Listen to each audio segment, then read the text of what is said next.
ವಿದ್ಯುತ್ ಚಿತಾಗಾರ ನಿರ್ಮಾಣ ಮಾಡುವಂತೆ ಒತ್ತಾಯಿಸಿ ಪೌರಾಯುಕ್ತರಿಗೆ ಮನವಿ.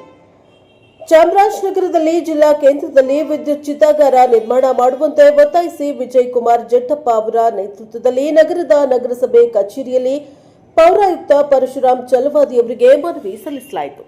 2020 ಮತ್ತು 2021ರಿಂದಲೂ ಸಹ ಚಾಮರಾಜನಗರದಲ್ಲಿ ಒಂದು ಸುಸಜ್ಜಿತ ವಿದ್ಯುತ್ ಚಾಲಿತ ಚಿತಾಗಾರ ನಿರ್ಮಾಣ ಮಾಡಲು ಹೋರಾಟ ಮಾಡುತ್ತಾ ಜಿಲ್ಲೆಯ ಶಾಸಕರು, ಸಂಸದರು, ಉಸ್ತುವಾರಿ ಮಂತ್ರಿಗಳು, ಮುಖ್ಯಮಂತ್ರಿಗಳು, ಜಿಲ್ಲಾಧಿಕಾರಿಗಳು ಎಲ್ಲರಿಗೂ ಅರ್ಜಿ ಸಲ್ಲಿಸಿ ಒತ್ತಾಯ ಮಾಡಿ ಸಂಬಂಧಿಸಿದ ಸಂಸದರು, ಉಸ್ತುವಾರಿ ಮಂತ್ರಿಗಳು, ಮುಖ್ಯಮಂತ್ರಿಗಳ ಕಚೇರಿಯಿಂದ ಪತ್ರ ವ್ಯವಹಾರ ನಡೆದು ತಮ್ಮ ಕಚೇರಿಗೆ ಕ್ರಮ ವಹಿಸುವಂತೆ ನಿರ್ದೇಶನ ನೀಡಿದ್ದು ಸರಿಯಷ್ಟೇ.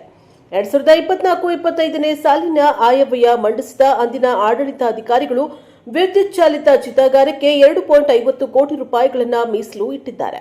ಈವರೆಗೂ ಸಹ ಕ್ರಮ ಕೈಗೊಂಡಿಲ್ಲ. ಆದ್ದರಿಂದ 2026 ಮತ್ತು 27ನ ಆಯವ್ಯಯದಲ್ಲಿ ವಿದ್ಯುತ್ ಚಾಲಿತ ಚಿತಾಗಾರದ ಕಾಮಗಾರಿಯನ್ನ ಆರಂಭಿಸಿ ಕೂಡಲೇ ಚಿತಾಗಾರ ನಿರ್ಮಿಸಿ ಶವ ಸಂಸ್ಕಾರಕ್ಕೆ ಅವಕಾಶ ಮಾಡಿಕೊಡಬೇಕು ಎಂದು ಪೌರಾಯುಕ್ತರಿಗೆ ಸಲ್ಲಿಸಿರುವ ಮನವಿಯಲ್ಲಿ ವಿಜಯಕುಮಾರ್ ಒತ್ತಾಯಿಸಿದ್ದಾರೆ.